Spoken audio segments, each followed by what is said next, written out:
Got Mac here on Breaks 365, and it's our usual Wednesday guest. Good to have Mike Gill up and joining us from the shore. Either your camera's a little off or you've been out in the sun. It's been friggin' cold this last week. How you getting color down there on the shore, Gill? It's windburn, man. There you go. Yeah, it's got to be windy. Chilly, man. It's got to be chilly down there.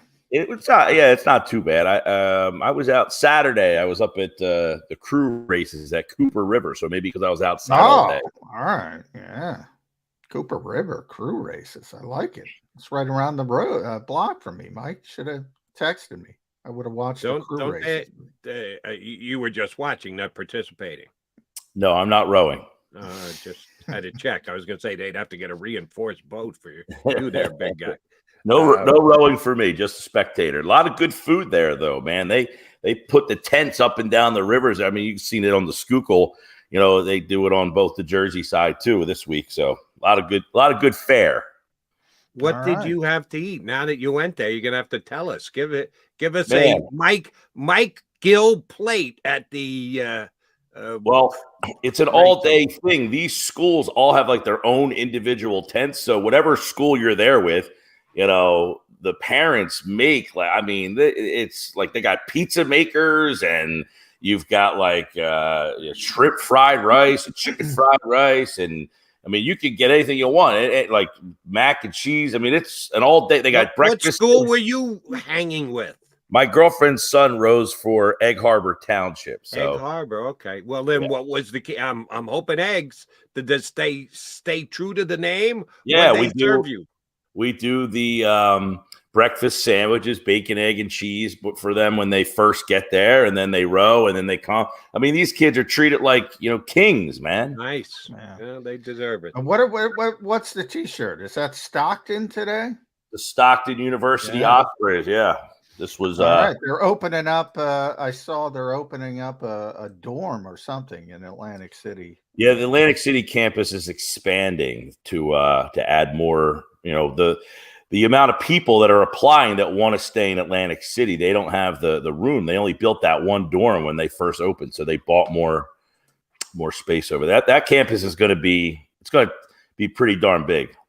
Nice. All right, speaking of campus, we know you haven't been to campus for a while, but we know your loyalties are still to West Virginia.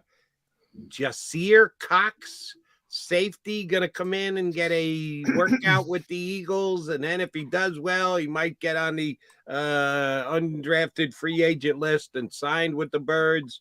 Did you notice Jasir Cox making plays for your West Virginia squad this year?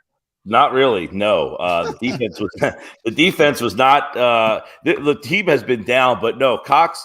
But put it this way, I wouldn't imagine him sticking around with the Eagles here. The West Virginia program has been in a little bit of a mess since Dana Holgerson has left. They had the kid that went to the Raiders, the safety. His name is escaping me. But he was pretty good. He was the last kind of safety that they had. The Eagles drafted a bunch of guys from West Virginia a couple of years ago. None of them really. Gibson, baby. Yeah, Shelton Gibson, the receiver.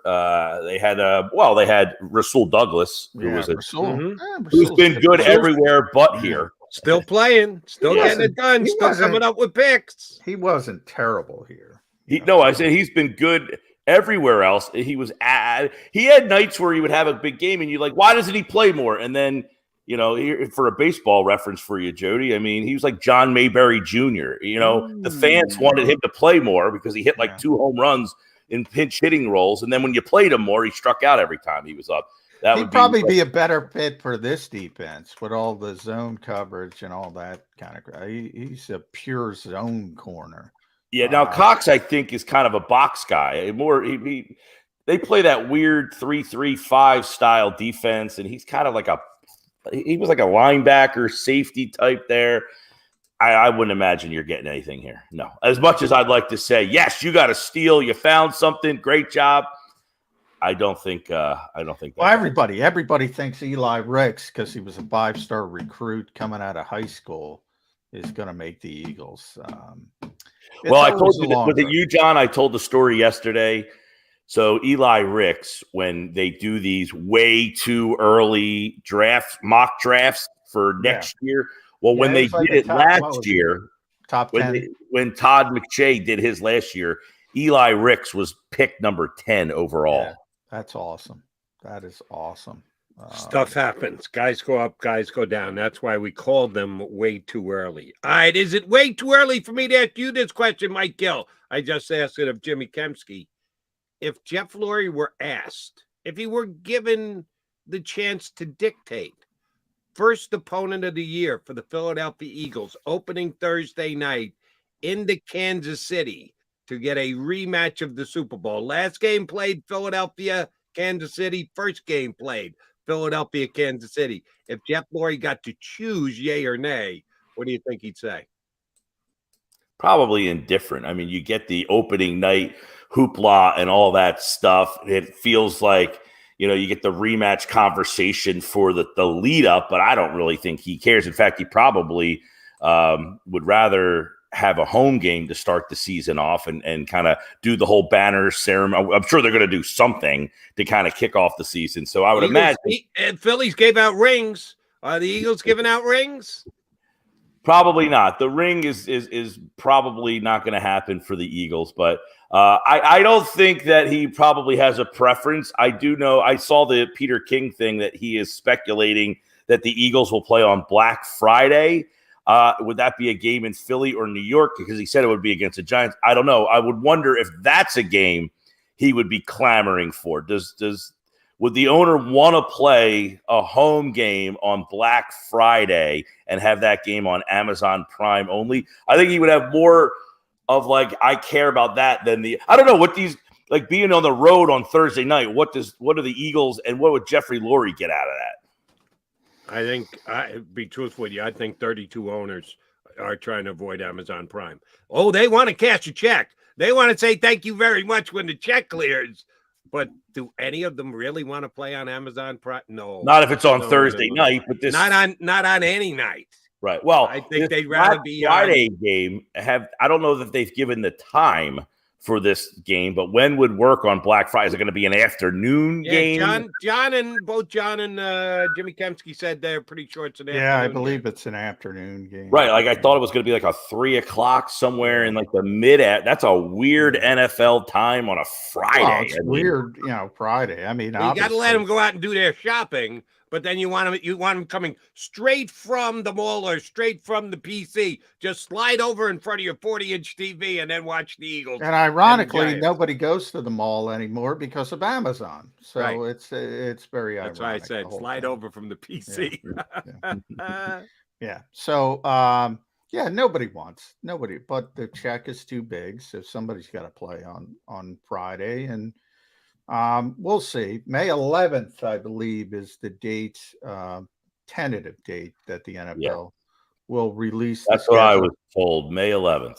Yeah, which is another one of those days on the calendar. Everybody gets excited about dates, basically, because we already know the opponents. So it becomes, and I get it from a standpoint from fans that want to travel to games and things like that. And obviously, you got to plan your trip. Yeah, you got to plan, bro. So logistically, but from a standpoint of, me, Mike, it's a win, it's a loss game. I mean, come on, tell me who's playing that day, and then I can give you an educated guess. But it is part of it, like mock drafts, draft grades. So let's get to the draft grades, the all-important draft grades. Kind of tough to poke holes in the Eagles draft this year, draft philosophy. Can you find any holes? I don't mind draft grades. I don't generally grade you on the player. You almost are holding yourself accountable of what you thought, in your mind. The draft grade is to grade the person who gave the analysis, right? Yeah. What you ultimately think of that player and whether that player is going to work out or not. If you look at Jalen Carter, I think most people who evaluated him thought he'd be the best player, not the number one overall pick because he wasn't a quarterback, but the best player in the draft. You end up getting him at number 9. We know why he fell. The circumstances around that, I think, will be a story to see if this kid can keep his nose clean while he's here in Philadelphia.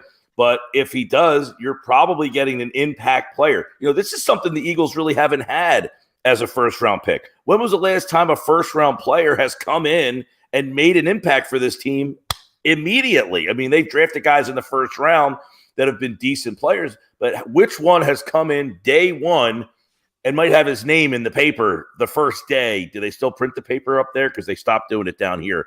But the guy who makes the play right off the bat that gets his name in the headlines that first game, this kid has a chance to do that. They have not had an impactful rookie. They've had good rookie players. They've had good players in the draft that are starting. A lot of offensive linemen, that they found guys later in the draft. Come on. Devontae was just that type of a play. He might not have had his best day one, game one, but he was a high enough pick and a well enough. He was the freaking Heisman Trophy winner. Eagles land Heisman Trophy winner. Got to give Devontae that much scratch. Yeah, no, he had a solid rookie season, and I think he scored early in his career. He might have scored in his first game with the Eagles, and he had a solid year. He had like 900 yards. So I'm not saying not a bust by any stretch of the imagination. I'm talking about a player who could be talked about as a Pro Bowler from the first snap of the ball. I think he'll be that type of player right off the bat where, you get that rookie player who, like a Micah Parsons. I'm not saying he's going to be sacking the quarterback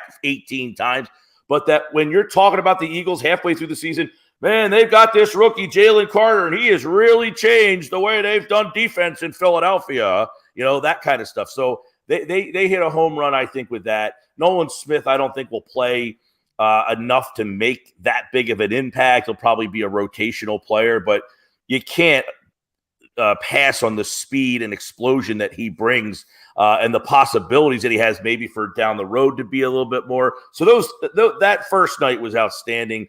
Obviously, the second night, not as sexy. They get a guard who play tackle. You're going to have to try to move him. So he'll be in a competition, Steen, in training camp. And then the safety. You look at Brown and wonder, is he going to be getting the week one snaps right off the bat? Because he'll be probably one of the favorites to play in this rookie class.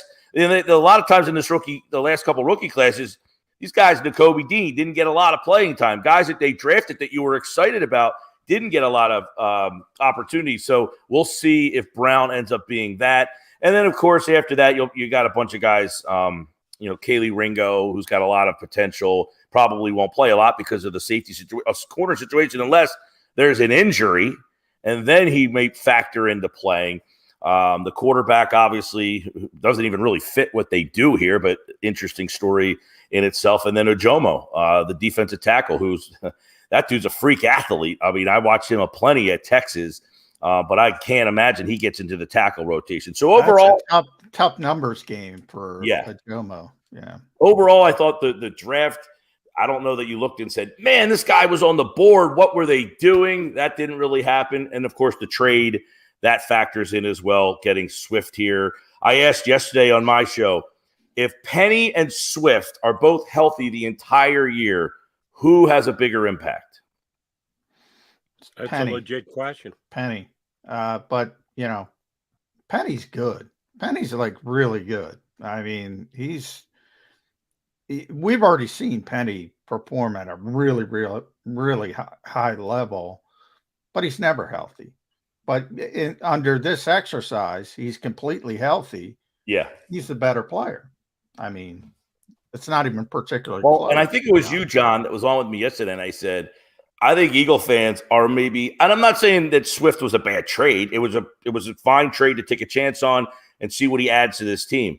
But I think Eagle fans remember that he burned you for 144 yards in week number one. His best game as a the rest of the year. Yeah. Right. The rest of the year, he was just an okay player for them. Yeah. Yeah. Here's how I'll answer your question with a question. Will the Eagles throw the ball to the backs more this year than they have before? John and I touch on this all the time. Yeah. With Jalen Hurts, quick read, not there. What happens? He pulls it down and he runs. Yeah. Other quarterbacks hold for that extra second, look for the check down, dump it off. Back makes a play going down the field. Everyone, when talking about, Swift is good out of the backfield. Man, he's a good pass catcher.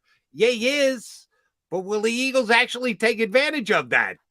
Both John and I are kind of leaning toward Not as long as Jalen Hurts. Jalen Hurts. Yeah. Will Johnson tell him, listen, we need you checking it down more. We don't want you going on, taking off as many times as you did. We need to cut into that number of Jalen Hurts runs.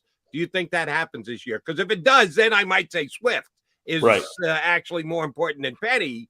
But if not, yeah, John's right. Petty's going to have the bigger impact. Yeah, he had 48 catches last year. I think there's somewhere like 65 the year before. He's been great really out of the good. backfield. He's a really good receiver. Really I think it's somewhere in between, and I totally understand John's point of, hey, he doesn't need to check it down because he'll just tuck it and run himself. But I guess I would ask this question: can you have more design stuff for the running back to catch the ball? Can you have stuff where we are going to do more screens? We are going to do more, little hooks over the middle and just kind of dump it over the line. I don't know. You might say, look, we didn't have a guy that we were going to design stuff for in the past. Miles Sanders, not a great pass catcher. We didn't really have a lot for Gainwell. Scott's not in the lineup enough. So we don't really have those plays in our offense. Well, now I have a guy that I can design something specifically for. Maybe, but if not, then I tend to agree that you probably aren't going to get the fruits of his labor and where he excels as much, because when Hurts doesn't see what's there, he just takes off and gets the 12 yards himself. Unless, and if Sirianni said we didn't pay him to do less, unless they drill in his head, hey, we have Swift now. Let him dump it to him and let him do the dirty work. I don't know that I see that happening. So I would tend to lean with you guys, but I'm giving you a way that maybe they can get him more involved. Yeah, DeAndre's a really good receiver. I think Kenny Gainwell's a really good receiver. People just don't recognize it yet because they don't use him. Because they don't need to use him because the quarterback handles it himself. I think. Which, by the way, with Swift here, the whole Kenny Gainwell breakout season, not happening. You can put that one in your back pocket. And save it is interesting though. Third down, hurry up. Is it going to be Swift or Gainwell? That to me is interesting, because they've defaulted to Kenny Gainwell, and he played well in the playoffs and blah blah blah. Will it be Swift? Look, if Penny is healthy, and again, that's the biggest if you ask me, who's going to have the most touches, betting wise, I'm going Swift. But if he's completely healthy, Penny's going to be the lead back. I mean, he's different. Isn't the guy with most touches the lead back? Yes, but I'm saying he's going to have the most touches, Jody, because Penny's going to be hurt for a significant part of the season. But in Mike's sort of a scenario, he's healthy. If he's healthy, it's going to be Penny. Well, I'm just trying to get a something for the listeners and the viewers and the fans to kind of, I think they got Swift. It was like, we stole this guy for a 4th round pick. Well, if all is healthy, if everybody's playing, healthy, Penny's the better player. So don't get so excited about Swift, because Penny will be the guy who's going to be the guy you should be. And I agree with John that you should be more excited about. Penny is a outstanding player when he is on he averaged, think about this. He got 6 yards a carry behind that Seattle offensive line. I mean, that offensive line is routinely terrible. Now, they were better this year up front. They've been a little bit better. But this guy finds, ways to get 5-6 yards a carry behind notoriously bad offensive lines. He's got the best offensive line of football to get a chance to run behind now. So does that keep him healthy? Does that get him even more yards per carry? If you're getting 6 behind Seattle's offensive line, how many am I getting behind this offensive line? All right, Mike Gill, crystal ball time. The Eagles starting right guard on opening day this year will be who? It's a good one. Man, am I way on an island by myself to say it might be Jack Driscoll? Yeah, oh yeah. You're out there by yourself. You're on Gilligan's Island. You don't have the professor there. or Nobody Mary Ann knows. or the skipper. Yeah, sorry, Gilligan. You are all by your lonesome on that island. I mean, Driscoll has, he's got experience. He's the veteran player of this group. They know him. I think it could be a situation like we saw I guess in the year they went to the Super Bowl, I guess Sayamala started, then they ended up going. So I guess it's reverse. In this case, Driscoll would be the Wisniewski, where we know what you are. Well, I'll say this, Mike. I'll say this. It's not an impossibility. But he started there before. I mean, he's the only one of the group that has started and played right guard in the NFL. But what I will say is if Jack Driscoll is starting, things went badly in training camp because they wanted to be Cam Jurgens or Tyler Steen. And if they both don't seize the job and they got to go, you know what? Let's just have Driscoll in there. Things did not go according to plan, but it might happen. Right. Well, I guess never played it. Steen's never played it. Yeah. I guess I'm looking at it at who will play the most games there. Maybe not who will be the starting right guard at the start of the year. And I kind of default to what they did in the Super Bowl year was, hey, we gave Sayamala the shot. He didn't produce. We went, who was it? Max Gene Gillis they went to next. What about Max Gene Gillis? Right. John McMullen. We've been doing this for 3 years. Has Max Gene Gillis's name ever been mentioned before on Birds 365? I believe not. Yeah. Xander, go through the transcripts. Go see if you can look through there. That'll take Xander about 3 weeks. Good luck with that, Xander. Max Gene got about 2 weeks, and then they decided, you know what? Let's just go to Wisniewski. No, it was Chance Warmack. Oh, Chance Warmack. Damn. I believe his name has been mentioned here before. Yeah. But we never got down. By the way, Gillis Road. You talk about missing on a draft pick. That's another one I missed. Oh, yeah. That's why you don't take a guard at number 10. I thought he was one of the safest players in the draft. He was so good at Alabama. And, man, he just did nothing. So that's one for the people who say I don't admit my mistakes. Yeah. There's another one.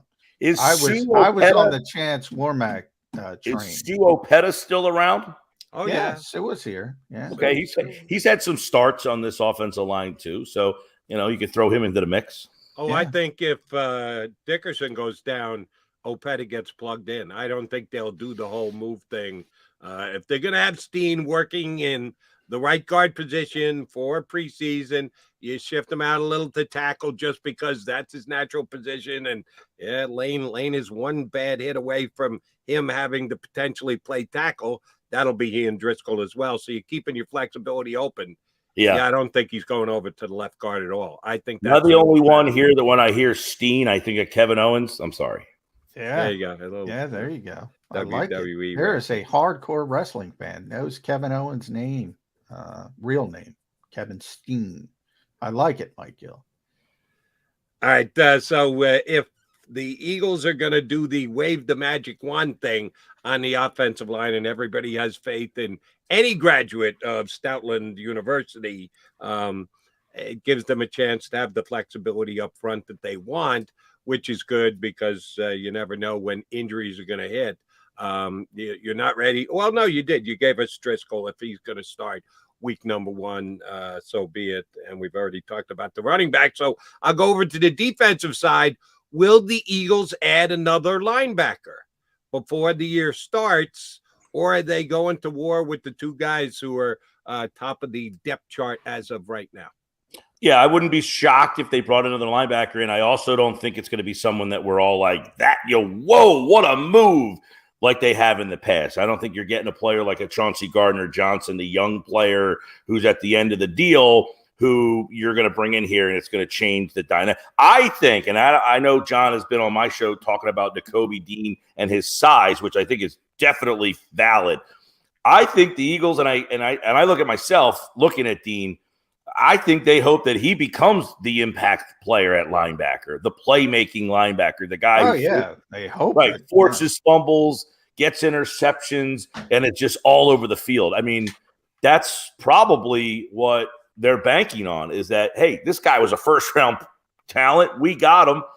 We didn't play him all that much. I'll tell you what, he played 10, 15 snaps in like one game, and he led the team in tackles. He was everywhere, and you could just see immediately this guy's instincts for the ball were just like ball carrier, boom, after him.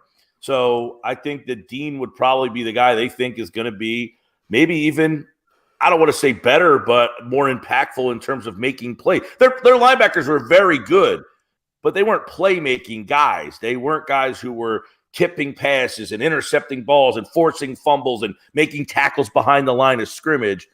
You could have that here. But if they bring another guy in, it might be just the solid guy, not the spectacular possibility. Yeah, I want spectacular. I want Patrick Queen from the Ravens. I'm going to continue to toot I this don't think horn. you're getting spectacular out of Patrick Queen, but that's another Mike earlier said Chauncey Gardner-Johnson. What was Chauncey Gardner-Johnson before he showed up here in Philadelphia? Fair point. I've been trying to settle family your option guy, by the way. Queen got it declined. Yeah, didn't he got it declined. Yeah, most people got it declined in that 2020 draft. So he's far from being alone. I tried to close the book on the Gannon nonsense, but there's certain people, they're just obsessed with it. I'm going to try to close the book here on the Bijan nonsense. You remember before the draft, we talked so much, Mike, Jody. Well, you can play him in the slot. He's so talented. He's so gifted. And I give credit to Jared Dubin, who's been on the show in the past. We should try to get him on. He broke out this. Get this. I want to give you, since 2017, so pretty long time, 3 times has a running back lined up in the slot or out wide for at least 10 snaps in a game. Not 40 like a slot receiver, 10. It's happened 3 times. Christian McCaffrey in 2017, Tariq Cohen in 2019, J.D. McKissick in 2020. That's it. Last year, McCaffrey playing under Kyle Shanahan, the guy when it comes to manufactured touch players, totaled just 108 slot or wide receiver snaps in 17 games, 6.4 per game, and that led the entire NFL. But a running back is going to play slot receiver in the NFL. I told Jody this in the lead up to the draft. You are making the worst slot cornerback in the NFL the best if you allow him to line up against running backs. You do that as a changeup, a knuckleball. Boy, and people can't get it. Wasn't that what they thought? Because Gainwell played a little slot at Memphis, a lot, exactly. And that they could use him in that role. How much have they used Gainwell in the slot? So if they're not using him, who had slot experience in the slot, I couldn't imagine they were going to do it. By the way, that's people that use manufactured touch players. Quez Watkins, I think we'll all agree, is not a great slot receiver. He is better as a slot receiver than the best running back. Well, maybe not better than McCaffrey, but take McCaffrey off the table. He is by far better, significantly better than the best running back playing slot. Well, I give you one. I'm going to go to the defense, and this will tick off Eagle fans because it's giving credit to Andy Reid. Jerick McKinnon was pretty good at doing it this year. At 9 touchdown grabs, and he's a running back. Now, I don't know if he got him very good coming directly out of the backfield or if he was in the slot. You're really cutting it close between what is or isn't a slot receiver if you're depending on how far wide you wide up and the like. McKinnon's a pretty damn good player this year for the Kansas City Chiefs. It can be done, I guess, is the point I'm trying to make. No, it can't be done in the slot is the point I'm trying to make. There are great receiving backs that come out of the backfield. Austin Eckler's great at it. You mentioned McKinnon's really good at it. McCaffrey's the best I've ever seen at it. There have been great pass receivers out of the backfield, and Roger Craig was one of the best of all time at it back in the day. But we circle back to what we were talking about before, Jody. Jalen, you don't need that sort of skill set with Jalen Hurts, or at least as much with the traditional quarterback. Now, if Tanner McKee's out there, give me a back that can catch the football. But he's not playing in the stinking slot more than 6.4 times a game. Because if Christian McCaffrey only does it 6.4 times a game, nobody else is doing it 6.5. That's my only point. Are we splitting hairs on in the slot and coming out of the backfield? Well, a receiver catching a ball is a receiver catching a ball. If you're lining up, if you're lining up in the slots, right, it is not splitting hairs because you're making it easier for the defense. Look, running backs are so effective because they're generally matched up against linebackers coming out of the backfield. They are not matched up against slot corners. If you put them out there like a receiver, and all of a sudden they say, oh, we're going to put our slot corner.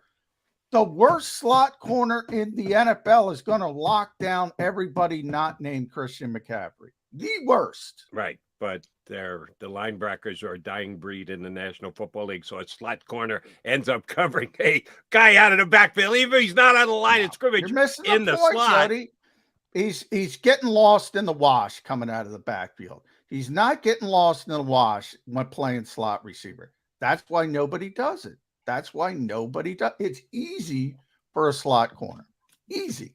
We need more Dave Meggetts and Eric Metcalfs out there. You can hide those guys doing a little, they delay and then they kind of branch out into the open. They find a little spot in the underneath there, catch, and then spin up the field.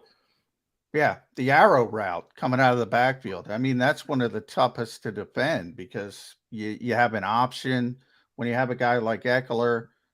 Yeah, that is tough to defend. But if you stand them out there and they say, hey, I'm going to run a route. Forget the arrow route. I want the wheel route. And I think DeAndre Swift can cut some passes doing that. The Eagle offense, to throw the wheel route, you got to have good protection. You got to have that extra second for the quarterback to hold the ball. And I think that could be part of the Eagles' game plan this upcoming season. Mike Gill, go get some more wind on your face. You're not quite red enough. I think you need to be out on the lake again or the river again this week. It could be the lighting in this room. I don't have in my home, I don't have my office studio finished yet. So I'm like always in like this yellowish type of room. Yeah, I'm with you. It's difficult. Yellow looks good. You look like you need to throw some SPF on there so you don't get too much color this weekend. Mikey, good stuff. Thanks, bud. See you guys. Thanks, Mike. At Mike Gill Show, 97.3, the Sports Bash. I'll be on there today, Jody. Today you're on with Gill again? 3 o'clock. He sucks you in a couple times a week. More power to Mike Gill. And Johnny Mac will be on 97.3 ESPN later on today. We need to come back and put a bow on a show here on Birds 365. Stick around. Do you stream on a Roku, Fire